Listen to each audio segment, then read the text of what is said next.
Good morning, ladies and gentlemen. Thanks for joining us here today. This morning, Undersecretary of Defense for Acquisition and Sustainment, Ellen Lord, Assistant Secretary of Defense for Acquisition, Mr. Kevin Fahey, and Ms. Katie Arrington, Chief Information Security Officer for Acquisition, are here to introduce the Department Cybersecurity Maturity Model Certification. You'll see we have given you several handouts, one on the CMMC, and then an updated Adaptive Acquisition Framework brochure. Ms. Lord and Ms. Arrington will have opening statements, and then we'll take your questions. We do have a hard stop at 8:40, so please be respectful with your questions so everyone will have a chance. Ma'am, over to you. Thank you, Mike, and good morning, ladies and gentlemen. Today, I am very proud to announce that the Department is releasing the first Cybersecurity Maturity Model Certification, or CMMC, version 1.0. I'm joined by Assistant Secretary of Defense for Acquisition, Kevin Fahey, and Ms. Katie Arrington, both who have played key roles on taking CMMC from a vision to a reality. While he won't have an opening statement, I asked Kevin to be here because cybersecurity is such an important component of the adaptive acquisition framework. And Katie has been on point for us for CMMC, so she will provide important insight and context while also dispelling myths and providing facts. There are three key takeaways I want everyone to leave here with today. First, cybersecurity risks threaten the defense industry and the national security of both the U.S. government and our allies and partners. Second, it was extremely important to me that we communicate extensively with industry, academia, military services, the Hill, and the public to hear their concerns and suggestions on the CMMC model. Last, today represents an important milestone, but we still have a lot of work to do. We will continue to work very closely with industry associations and the Hill so everyone has a clear understanding of the process, feedback loops, and the way ahead. So a little bit more depth on the three key points. First, cybersecurity is a very serious threat for the defense industry, the Department of Defense, and all of government. Both our national security strategy and national defense strategy rightly underscore the importance of defending against cyber attacks, which offer adversaries low-cost and deniable opportunities to seriously damage or disrupt critical infrastructure and capability. $600 billion, or about 1% of global gross domestic product, or GDP, each year is lost through cyber theft. Adversaries know that in today's great power competition environment, information and technology are both key cornerstones, and attacking a sub-tier supplier is far more appealing than a prime. Second, my number one priority throughout this CMMC process has been to over-communicate, get feedback, and then communicate some more. It was critically important to me that members and staffers on the Hill, academia, and the defense industry were all involved throughout CMMC development. We needed to consistently and clearly communicate the desired end state, to build a cyber-safe, cyber-secure, and cyber-resilient defense industrial base. We have worked very closely with industry associations. We've partnered with Johns Hopkins Applied Physics Lab, as well as Carnegie Mellon University Software Engineering Institute on the best model possible. To date, we have used public speaking engagements, social media, news releases, and a frequently asked questions page on the CMMC website to share information and updates. This approach provided multiple program drafts for comments, and since the first draft publication in September 2019, our office has received over 2,000 comments from individuals, defense industrial base partners, and industry associations. Katie can talk more about the thousands of public comments we received and how we looked closely to ensure that we understood any unintended consequences. I have personally briefed and listened to the defense industry trade associations, including AIA, NDIA, and PSC, as well as members of academia. Throughout the process, my team consistently met with staffers to provide updates and answer questions. Earlier this week, I personally met with Hill staffers to answer questions and get feedback. I believe it is absolutely critical to be crystal clear as to what expectations for cybersecurity are, what our metrics are, and how we will audit for those expectations. CMMC is a critical element of DOD's overall cybersecurity implementation. One of my biggest concerns is implementing CMMC for small and medium businesses, because that's where a large part of innovation comes from. We need small and medium businesses in our defense industrial base, and we need to retain them. We know that the adversary looks at our most vulnerable link, which is usually 6, 7, 8 levels down in the supply chain. So right now, there are a number of primes who have come up with some ideas about how to more cost-effectively accredit small and medium businesses.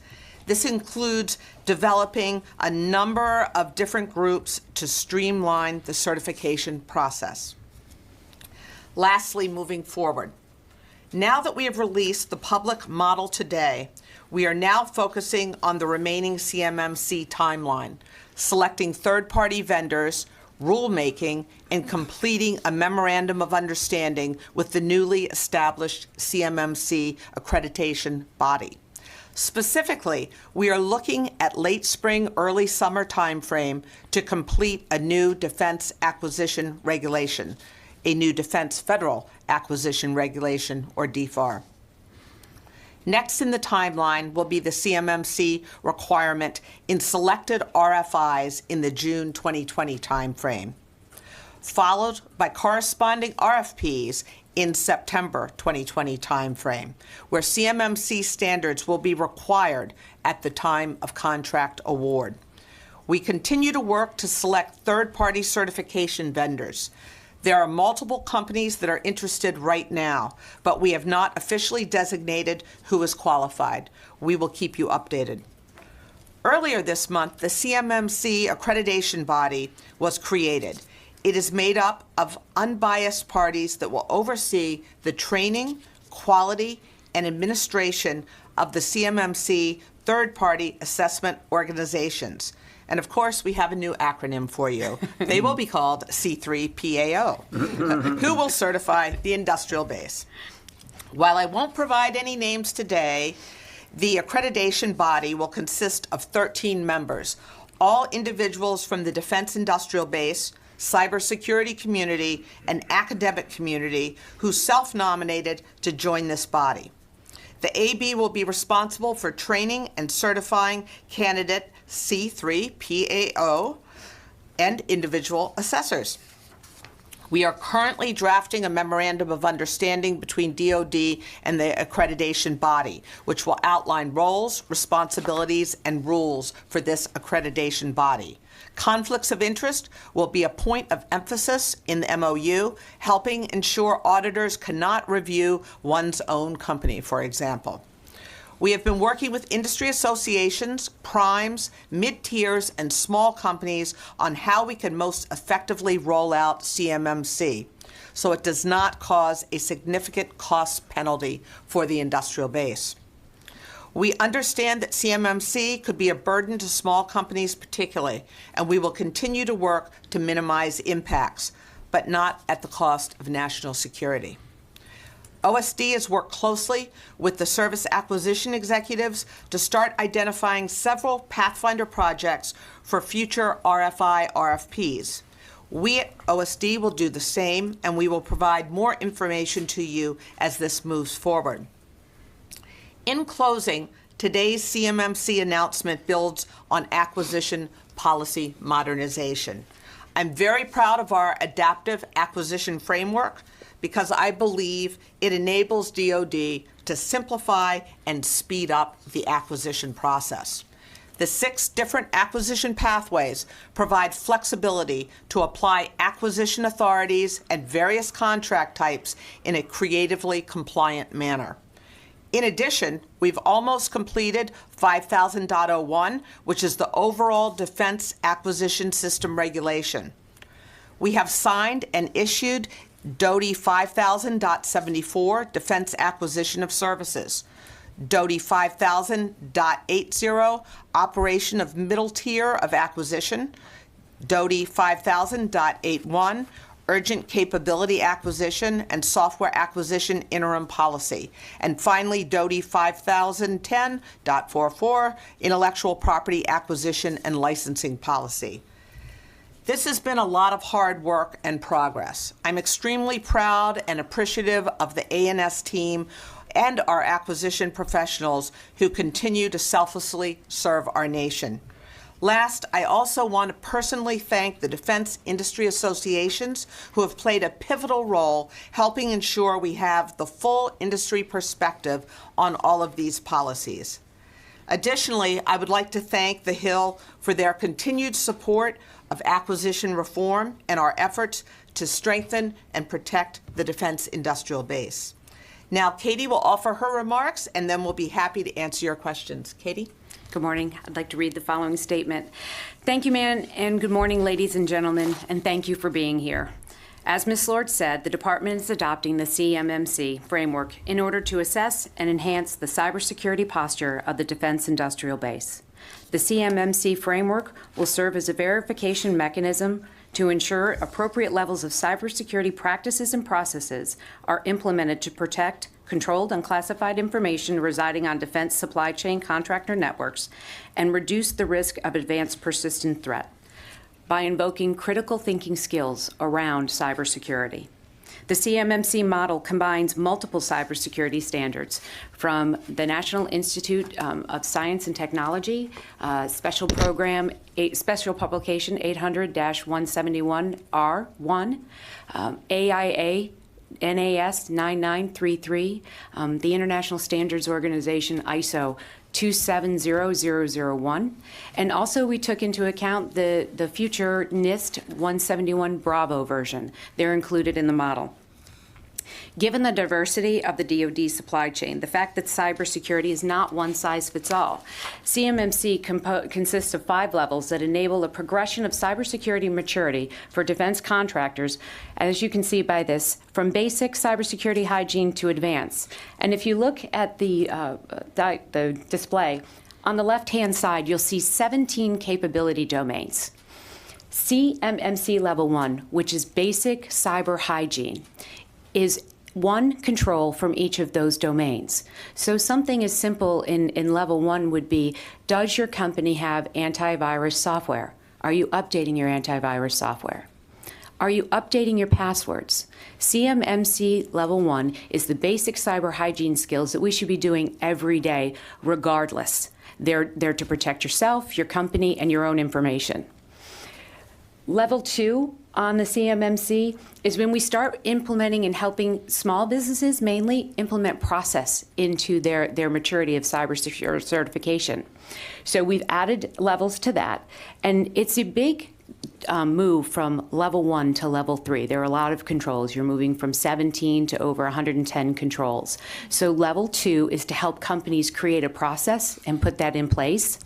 It also helps in their business planning and how they can plan for doing work in the future and how they can work their budgets to make that possible. Level 3 is actually policy. It's managed. It's when CUI touches a customer's net. So companies today that are using DFAR Clause 252, 204, 7012 are self-attesting that they are implementing all NIST 171R 110 controls. That's all that we're asking in the CMMC Level 3. Level 4 is where it's reviewed. That's, you'll see the certain requirements that were in the NIST Bravo version. You'll see those appear in Level 4 and Level 5. Those will be very critical technology companies that will be working on those programs.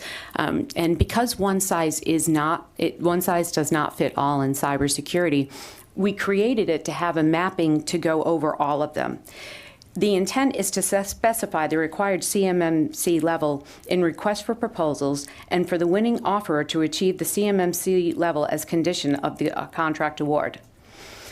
The department has undertaken a transparent and collaborative process where we partner with 3 defense associations and the Defense Industrial Base Sector Coordinating Council. They were all part of the CMMC working groups that met weekly since April of the past year, doing the separate iterations.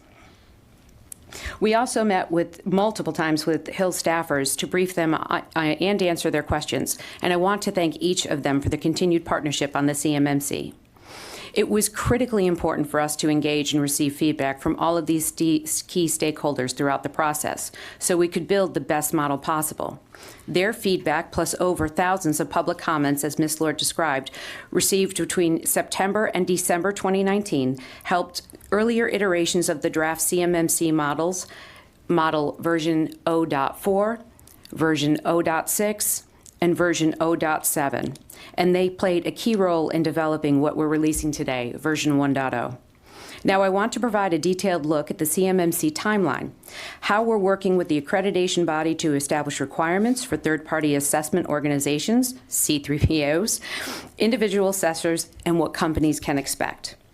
First, on the timeline, you can see version 1.0 and the 5 levels at the bottom. So the bottom is the actual model itself. So it's today. I want to put that one a gold star yellow. We're done. We've got the model out.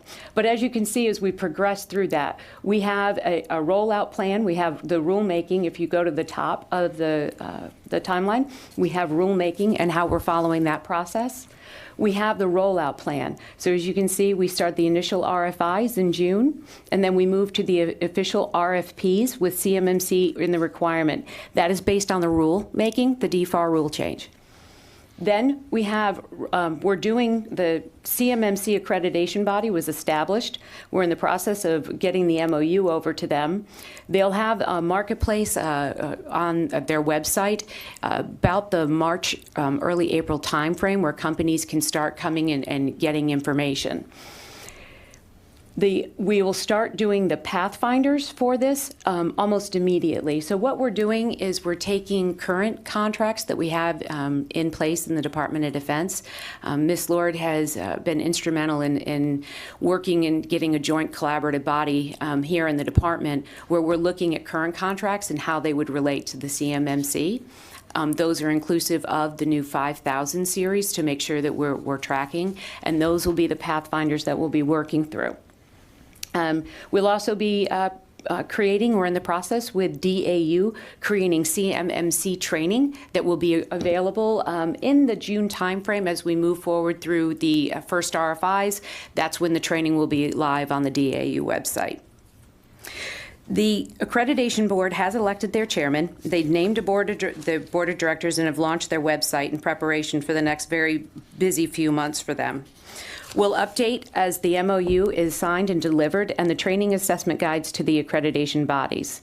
As I've stated, the major milestones for the rest of the fiscal year include picking Pathfinder programs, including the initial RFIs with the CMMC requirements in June, the CMMC requirements and RFPs in October, and working with the accreditation body of the certification of the candidate C3PAOs. The department is working with the military services and agencies to identify candidate programs that will implement the CMMC requirements during the FY 2021 through FY 25 phased rollout. All new DOD contracts will contain the CMMC requirements starting in FY 26. Consequently, organizations working with the DOD will need a CMMC certification within the next 5 years.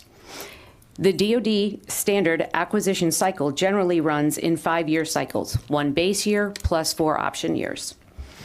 The department has delivered the CMMC model version 1.0 to the accreditation board. The accreditation board will then use the model and the associated assessment guides to mature training for candidates C3PAOs. In parallel, the AB board will establish requirements for candidates C3PAOs and individual assessors. We've had numerous companies ask, how do I become a C3PA or a credentialed CMMC assessor? The CMMC AB will establish requirement for candidate CPAOs and individual assessors. In addition, the CMMC AB will provide updates on training classes, which are planned to start in early spring 2020. Lastly, the Accreditation Board and the CMMC website will be the best places for company to get the information. Though both of those website addresses are on the flyer on the seats out there. After the CMMC AB certifies C3PAOs, companies will be able to schedule CMMC assessments for specific level through a CMMC marketplace portal. So let me get to some myths versus facts. That the first one is current contracts will have CMMC put into them. That is not the case. We are doing this in a very deliberate, slow rollout process. We are going to start with just a few contracts that will have the RFI in October. We want to work hand in hand with the CMMC accreditation body, mostly with our industrial-based partners, to ensure that as we roll this out, that the companies that are coming in and the pathfinders, that they have an opportunity to get certified. And remember that the certification to win work is going to be needed at the time of award. The level of the prime needs to be the same for all of the subcontractors on a contract. No, as I stated earlier, security is not one size fits all. So what we are doing in the new 5000, the adaptive acquisition framework, and in the 5000.CS, we actually went through and broke down how you should look at cybersecurity on your acquisition. Does this program have any controlled unclassified information? If it does, you would immediately think that the first level would have to be CMMC 3 for the prime, because right now that's what the default rule says. But subsequent, the flow down of that information is really important. And you shouldn't, as a prime, we shouldn't burden small business that aren't prepared or expecting to get CUI, so they would only need to be a level 1 if they're not touching the controlled and classified information. One of the things, DOD did not work with small business enough in developing the model. Small business has been involved in our CMMC working groups weekly since April, and we have been working with the Office of Small Business in the Department of Defense. We trained over 5,200 small businesses last year, specifically on cybersecurity in preparation for the CMMC. Half of the CMMC AB board are individuals that have come from small business because they believe that we can create the CMMC. We have made over 100 industry listening sessions and engagements since April of last year. And we will continue that pace through the Pathfinder process, as this is a collaborative effort between industry and government. Will the CMMC prevent small business from fair competition in work? Actually, quite the opposite is what is happening today. Currently today, if you have two small businesses bidding on work and they both have CUI on the net, and they're self-attesting to the DFAR clause 204.7012. They self-attest that they are doing 110 controls. Company A may only really be doing 80 with a plan of action to do the other 30, and they're not implementing them. Company B, they are actually doing all 110 controls.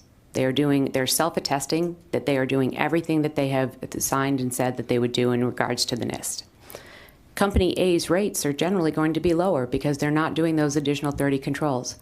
But oddly, they're both technically acceptable. The CMMC is going to change that.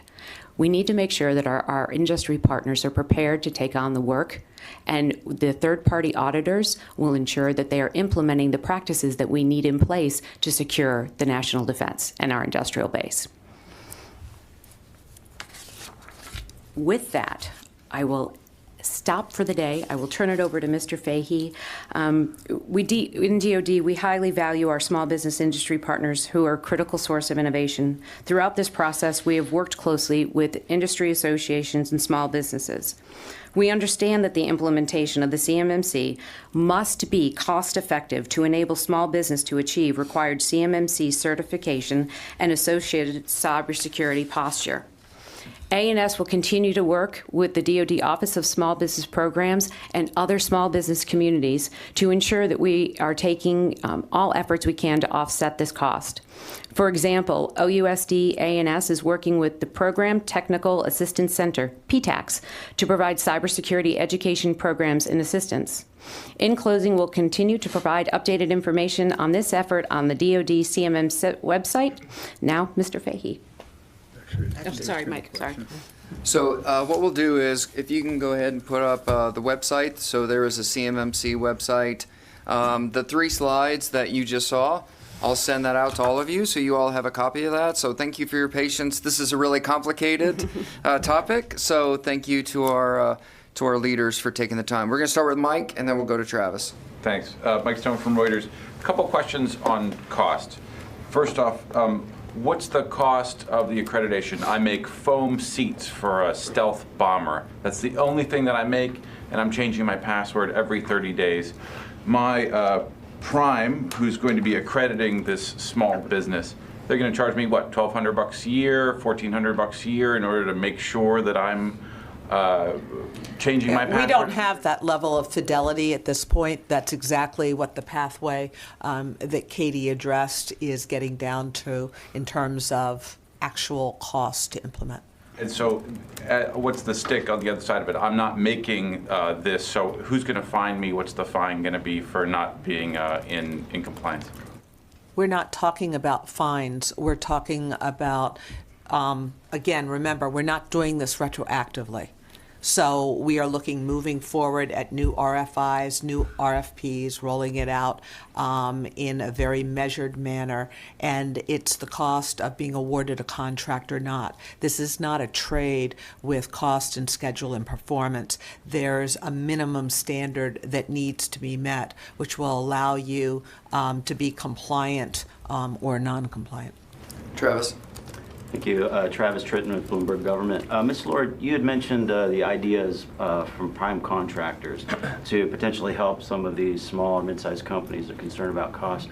And you said that there could be a number of new groups. Could you elaborate on that and kind of explain what some of these ideas are and how they would work? I don't want to get in front of the primes in terms of what they're working on right now, but they obviously have small businesses as a critical part of their supply chain. So the thought was to work with them, help them obtain certification so that they would be ready to go and be sub-tier to them on a variety of contracts. So it's really leveraging the power of the primes, understanding, staffing, and relationships with the rest of the accreditation organizations to streamline that. So sort of a one-stop shopping versus having the smalls do it themselves. However, the primes have indicated to us what they're thinking about doing. I certainly do not want to speak for them, and I think that it would be great for you to speak to them directly about what their ideas are. Sure. So, I'll give you one example that they do today, so I know they'll do it tomorrow. There are certain instances where they have a critical subcontractor that what they do is that subcontractor works within their infrastructure, right? So that's something that would definitely carry in the future where it's a critical thing. So they do that today. So right. So the meaning that this is something that we want to get to in terms of DevSecOps, we are creating cloud environments to develop and then push capability.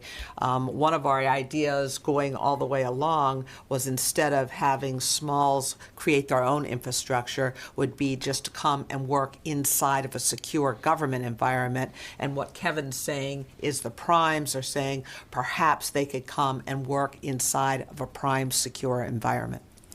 And if I could just follow up, are there particular areas of the industrial base that you feel are most at risk and that you would be focusing on initially with these certifications? Maybe not specific programs if you can't name that, but just specific functions or areas of the base.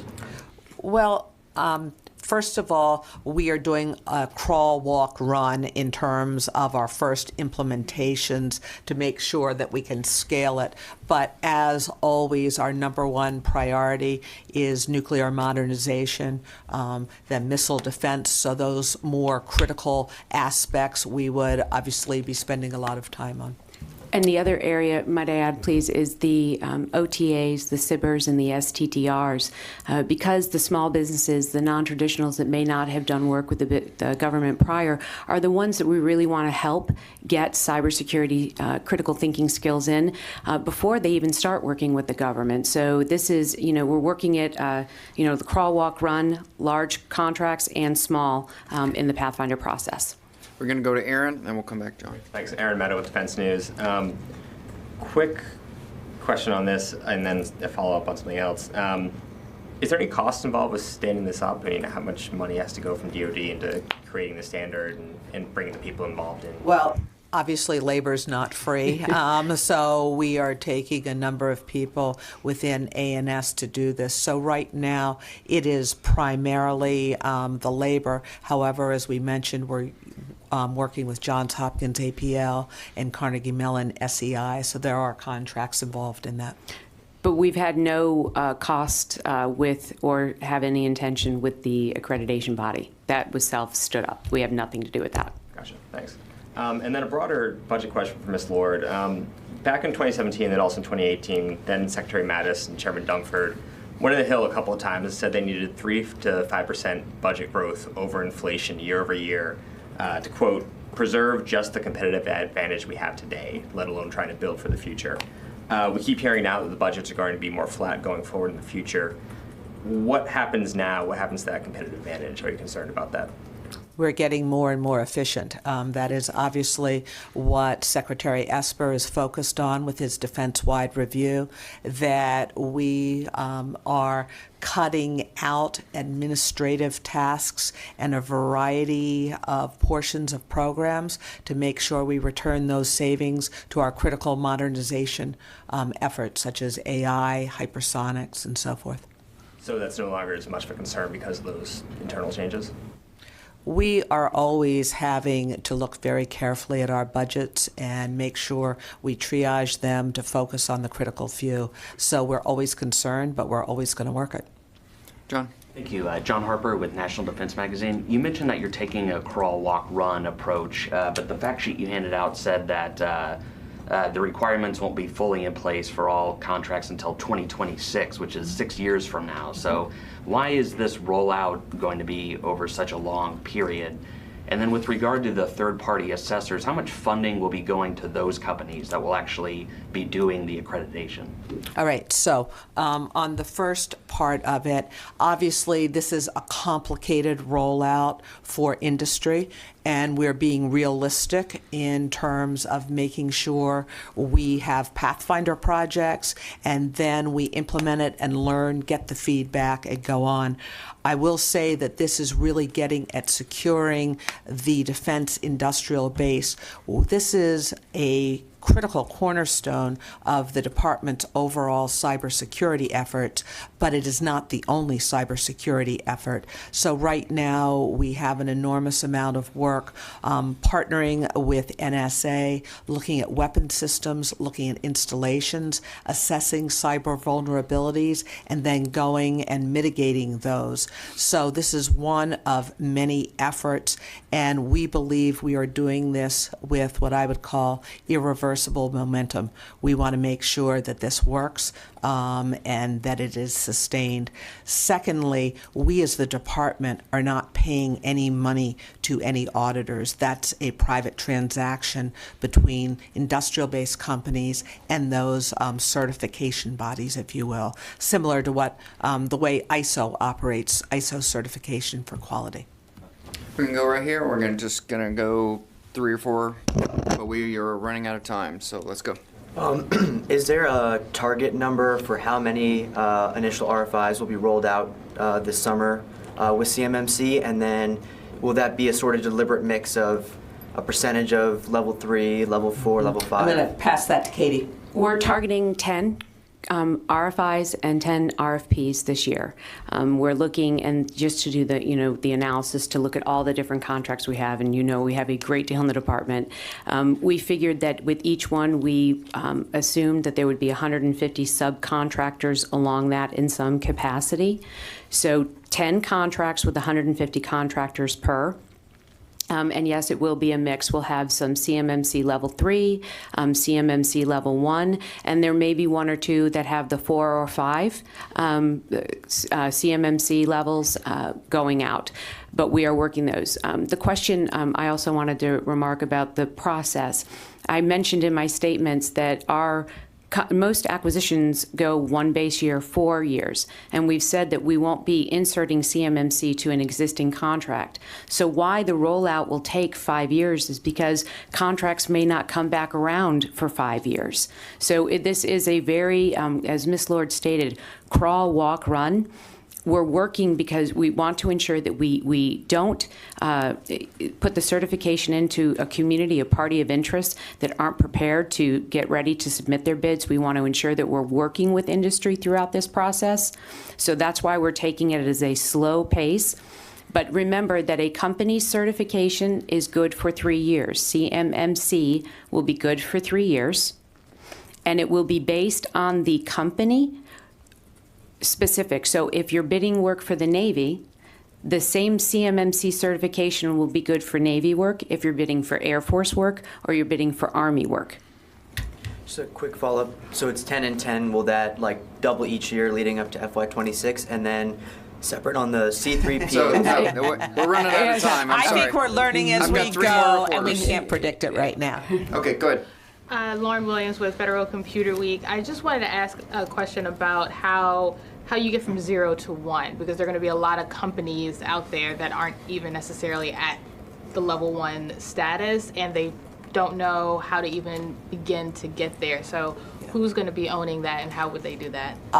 We own in A&S under industrial policy the relationship with industry. And one of our challenges is how to bring companies that aren't familiar with defense work in.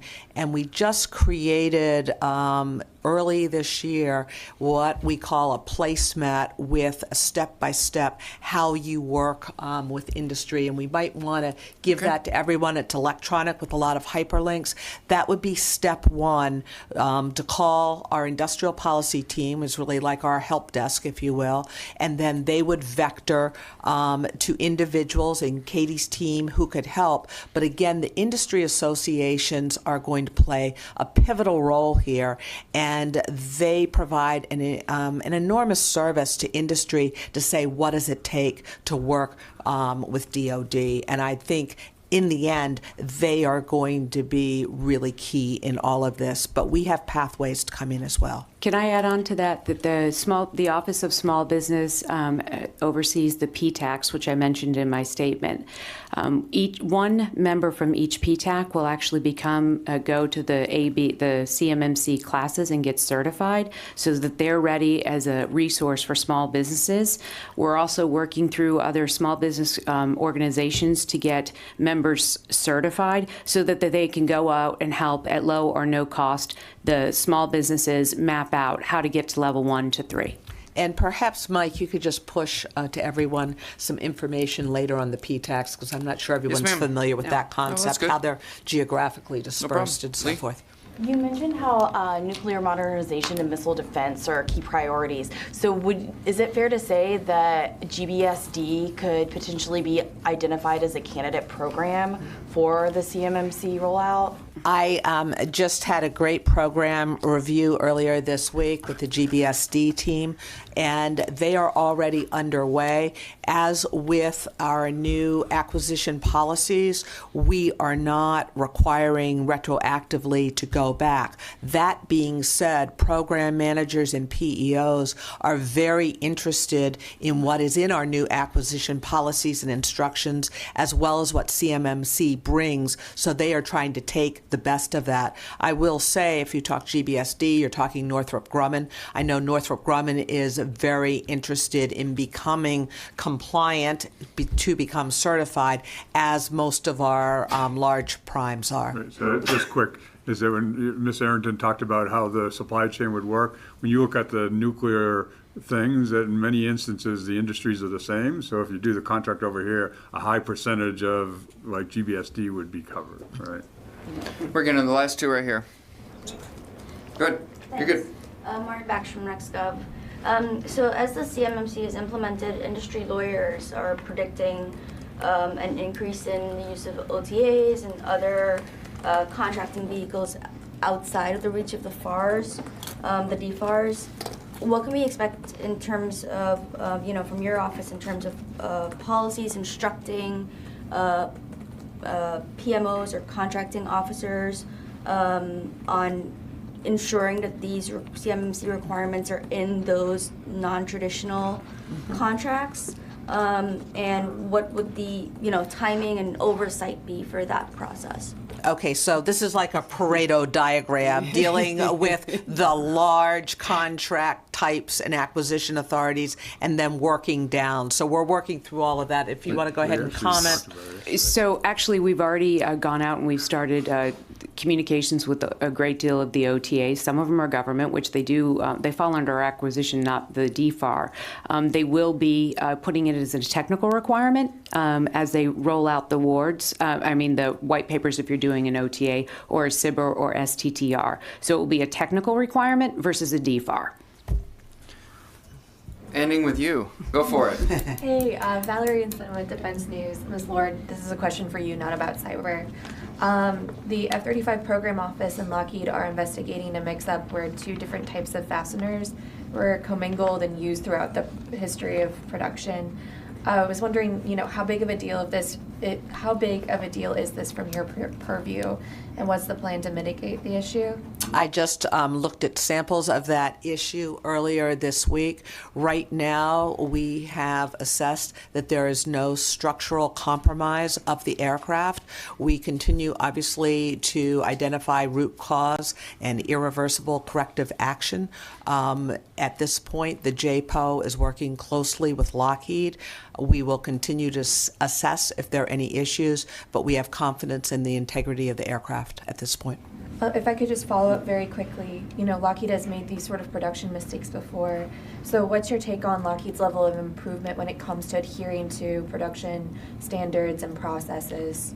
Over the last 2.5 years, I've seen the Lockheed plant that produces the F-35 make incredible strides in terms of transitioning to what I would call a visual factory, making sure that hardware is kitted up and delivered to the line.